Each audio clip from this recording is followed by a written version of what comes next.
সমুদ্রের গভীর নীল জলে শুধু মাছ থাকে না, থাকে হাজার বছরের পুরনো অভিশাপ। আজ জেলের জালে যা উঠে এলো তা কোনো রূপকথা নয়, স্বয়ং সাক্ষাৎ যমরাজ। জেলের আতঙ্কিত চোখ, তার সামনে ধোঁয়ার মেঘ আকাশ ছুঁয়ে এক কুৎসিত দানবে রূপ নিচ্ছে। শুরু হলো অসম এক বুদ্ধির লড়াই। রাতটা আজ বড় বেশি থমথমে, বাতাসের গন্ধে কিসের যেন একটা ভয়। কাসেমের জালে আজ মাছের বদলে কপাল ফেসে গেল।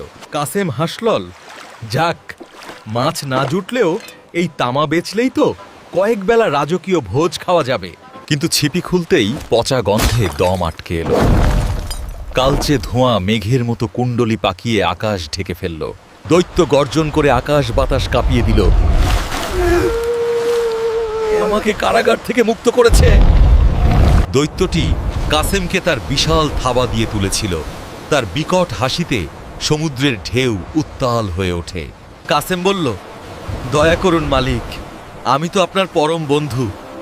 বন্ধুকে কেউ কি এমন খুনের উপহার দেয়? দানব বলল, প্রথম 1000 বছর কসম খেয়েছিলাম মুক্তিদাতাকে কুবেরের ধন দেব, কিন্তু কেউ আসেনি। পরের 1000 বছর ভাবলাম দুনিয়ার বাদশাহী দেব, তাও কেউ এলো না। রাগে আমার মগজ পচে গেছে। তাই এখন কসম খেয়েছি, যে আমাকে মুক্ত করবে তাকে আমি ছিঁড়ে খাবো।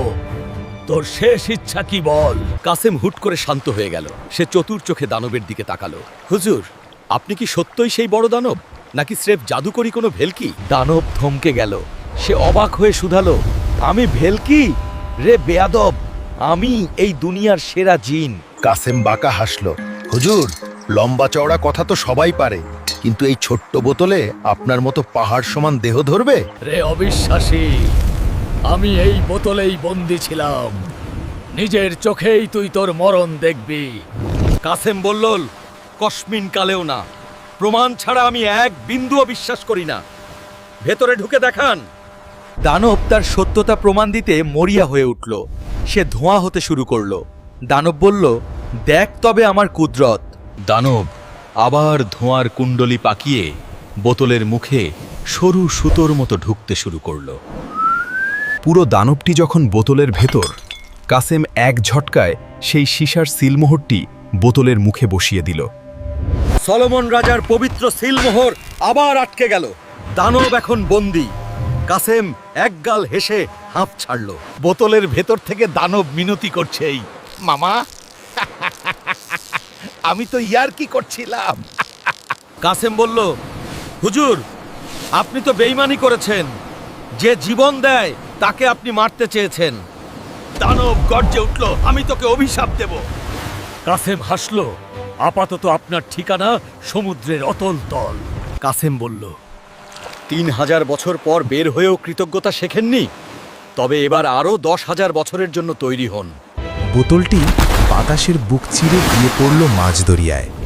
টুপ করে হারিয়ে গেল নোনা জলের নিকষ অন্ধকারে। সমুদ্রের ঢেউ আবার শান্ত হয়ে গেল। কাসেম আজ মাছ পায়নি ঠিকই, কিন্তু সে নিয়ে ফিরছে এক অমূল্য শিক্ষা। ভোরের আলো ফুটছে। কাসেমের নৌকার উপর এক ঝাঁক সাদা পাখি উড়ছে। মগজের জোরই আসল জোর। শক্তি যেখানে হার মানে, বুদ্ধি সেখানে রাস্তা বানায়। জয় হলো শুধু জেলের মগজের। গল্পটি আপনার কেমন লাগলো? আপনি কাসেমের জায়গায় হলে ওই দানবের সাথে কি করতেন? কমেন্টে জানান। এমনই আরও ধুরন্ধর আর রূপকথার গল্প দেখতে সাবস্ক্রাইব করুন। শেয়ার করতে ভুলবেন না কিন্তু।